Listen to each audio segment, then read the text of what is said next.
Hello students, आज हम discuss करने जा रहे हैं BCA फिफ्थ सेमेस्टर में हमारा सब्जेक्ट है एडवांस कंप्यूटर आर्किटेक्चर। तो एडवांस कंप्यूटर आर्किटेक्चर में स्टूडेंट्स आज हम फिफ्थ यूनिट का लास्ट टॉपिक डिस्कस करेंगे। सो आइए डिस्कस करते हैं अपने टॉपिक के बारे में। सो स्टूडेंट्स, आज का हमारा जो टॉपिक है वह है processor management techniques used in multi processor systems, यानी कि प्रोसेसर मैनेजमेंट के हम उन टेक्निक्स के बारे में डिस्कस करेंगे जो कि हमारे मल्टी प्रोसेसर सिस्टम में यूज़ होती हैं। सो आइए डिस्कस करते हैं। Multi processor management and scheduling have been a fertile source of interesting problems for researcher in the field of computer engineering, यानी कि multi processor management and scheduling जो है, multi processor management and scheduling जो कि priority base होती है, have been a fertile source, यानी कि पॉपुलर सोर्स है हमारा ऑफ इंटरेस्टिंग प्रॉब्लम्स, यानी कि इंटरेस्टिंग प्रॉब्लम्स जो होती हैं रिसर्चर की इन the field of computer engineering, यानी कि मल्टी प्रोसेसर जो है, multi processor management and scheduling जो है वह हमारा पॉपुलर सोर्स है इंटरेस्टिंग प्रॉब्लम्स के रिगार्डिंग जो कि रिसर्चर यूज़ करते हैं कंप्यूटर इंजीनियरिंग की फील्ड में। Replicated components particularly those that are heterogeneous or asymmetric, यानी कि replicated means feedback in which we get feedback। तो replicated components जो होते हैं particularly those are heterogeneous, यानी कि these are dependent और asymmetric, यानी कि वे dependent होते हैं और asymmetric होते हैं and increase the amount of management, और वह जो है मैनेजमेंट की जो इंटरफेरेंस होती है उसको इंक्रीज़ करते हैं। That must be provided by either the operating system और एप्लीकेशन, जो कि हमें प्रोवाइड की जाती हैं ऑपरेटिंग सिस्टम की हेल्प से और एप्लीकेशन की हेल्प से, या दोनों की हेल्प से।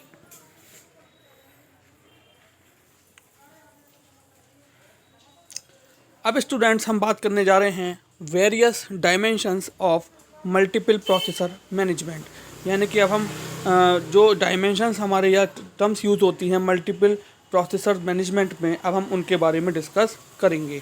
तो फर्स्ट डायमेंशन जो हमारा यूज़ होता है स्टूडेंट वह है process. A process is a program in execution. Process जो है यह एक प्रोग्राम है जो कि एग्जीक्यूशन में यूज़ होता है।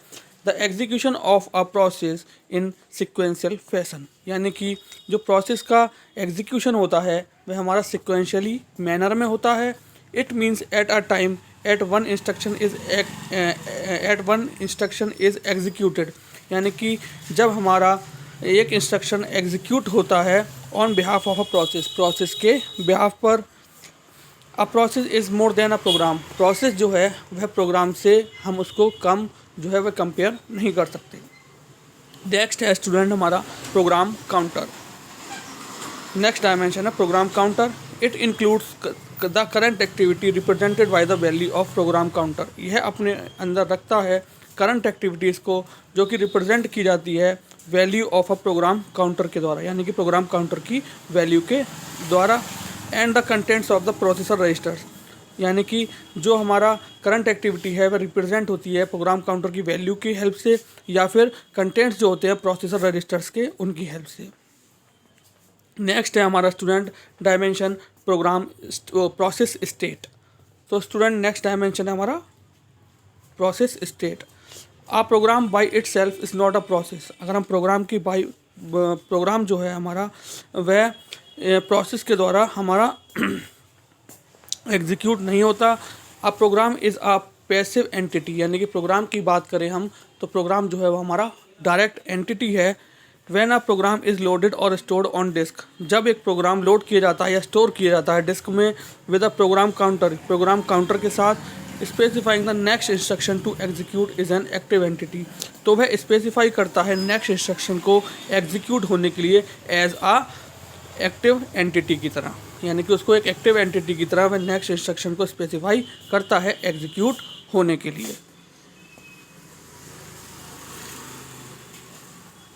जिसे देखें स्टूडेंट, इस फिगर के थ्रू समझाया गया है कि न्यू प्रोसेस जब हमारी एग्जीक्यूट होने के लिए जाती है तो फर्स्टली वह क्या होता है, रेडी स्टेट में पहुंचती है। ठीक है, रेडी स्टेट में पहुंचती है। देन रेडी स्टेट में पहुंचने के बाद वह रनिंग स्टेट में जाती है।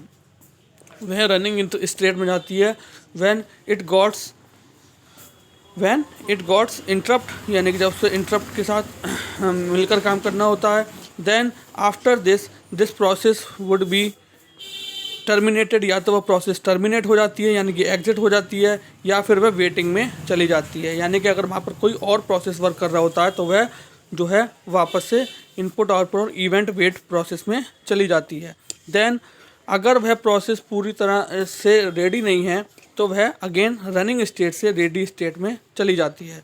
देन जब हमारी प्रोसेस रनिंग स्टेट से वेटिंग स्टेट में जाती है तो इनपुट आउटपुट और इवेंट कंप्लीशन की हेल्प से वह अगेन रेडी स्टेट में चली जाती है, और फिर से वो रनिंग स्टेट में जाकर अगर हमारा शेड्यूलर डिस्पैचर जो है वह रेडी होता है तो वह हमारी एग्जीक्यूशन स्टेज में चली जाती है। तो इस तरीके से हमारा डायग्राम जो है वो प्रोसेस की वर्किंग को पूरा समझा रहा है। नेक्स्ट है हमारा स्टूडेंट शेड्यूलर्स। ये बहुत ही इंटरेस्टिंग टॉपिक है हमारा ऑपरेटिंग सिस्टम के अंदर, जो कि हमारे प्रायोरिटी बेस वर्किंग करता है।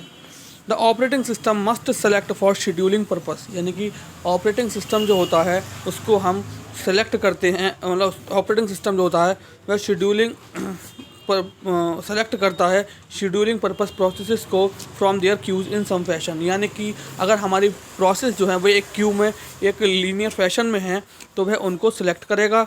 The appropriate scheduler carries out the selection process, और एप्रोप्रिएट शेड्यूलर हम वहाँ पर जो भी यूज़ कर रहे होंगे वह उन प्रोसेस को सेलेक्ट करेगा, यानी कि कैरी करने के लिए, यानी कि रेडी स्टेट में ले जाने के लिए।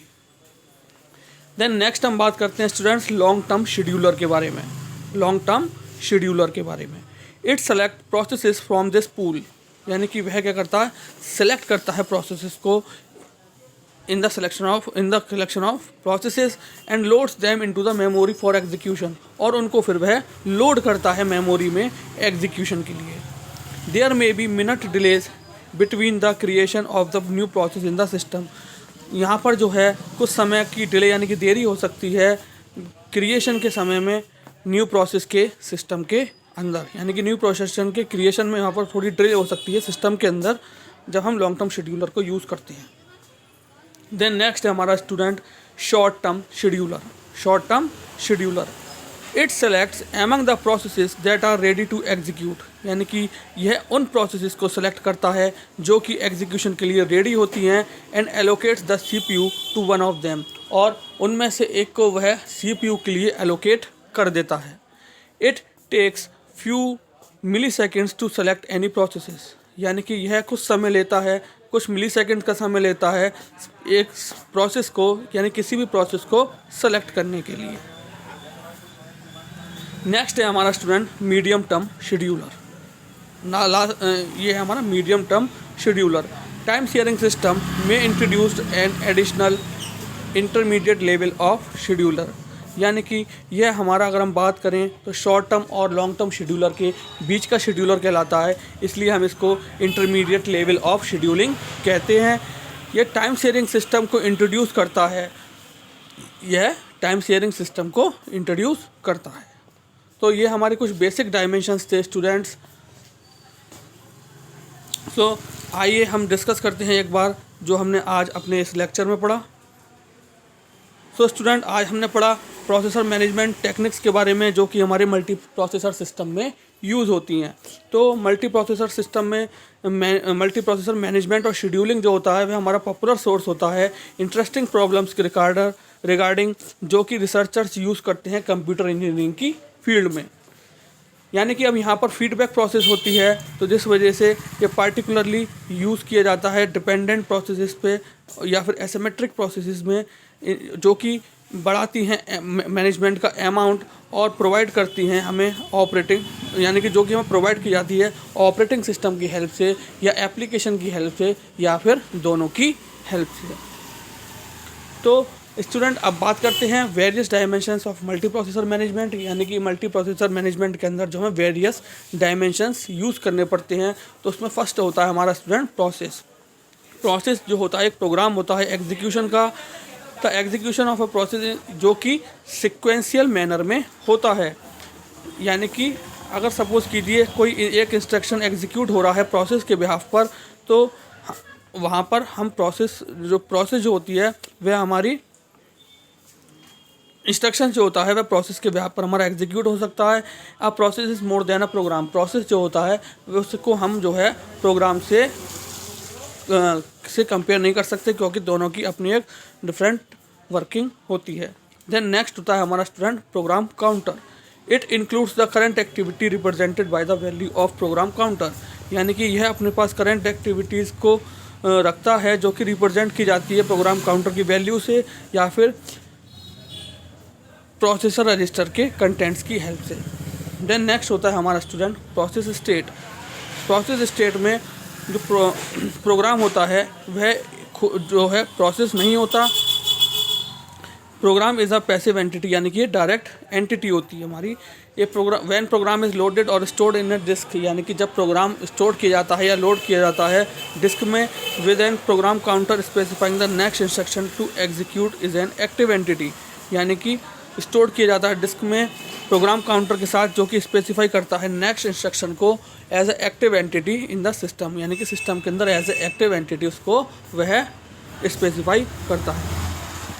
यहाँ पर हमने एक इस फिगर के थ्रू समझाया है कि किस तरीके से प्रोसेस जब हमारी रेडी स्टेट में जाती है तो फिर वह रनिंग स्टेट में जाती है।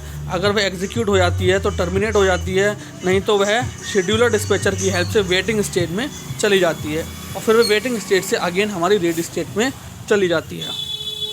दैन उसके बाद हमने डिस्कस करा स्टूडेंट शेड्यूलर्स के बारे में। तो द ऑपरेटिंग सिस्टम जो है वो शेड्यूलर को ऑपरेटिंग सिस्टम जो होता है वह सेलेक्ट करता है शेड्यूलिंग पर्पसेस के लिए क्यूज़ को, जो कि जिसमें हमारी प्रोसेस एग्जीक्यूट हो रही होती हैं।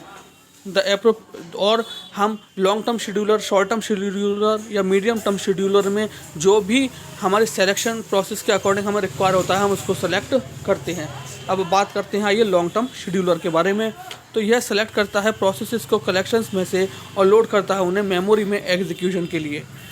यहाँ पर कुछ समय का डिले हो सकता है क्रिएशन में न्यू प्रोसेस के सिस्टम के अंदर, यानी कि सिस्टम के अंदर न्यू प्रोसेस की क्रिएशन में यहाँ पर थोड़ा डिले हो सकता है।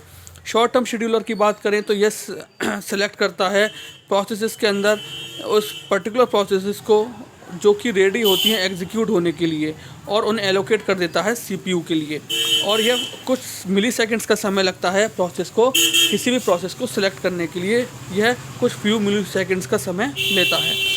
अगर हम बात करें मीडियम टर्म शेड्यूलर की तो यह हमारा इंटरमीडिएट लेवल ऑफ शेड्यूलर होता है और ये टाइम सेविंग सिस्टम को इंट्रोड्यूस करता है। सो स्टूडेंट, आई होप आज का लेक्चर आपको अच्छे से समझ में आया होगा। सो आज के लिए thank you very much, have a nice day.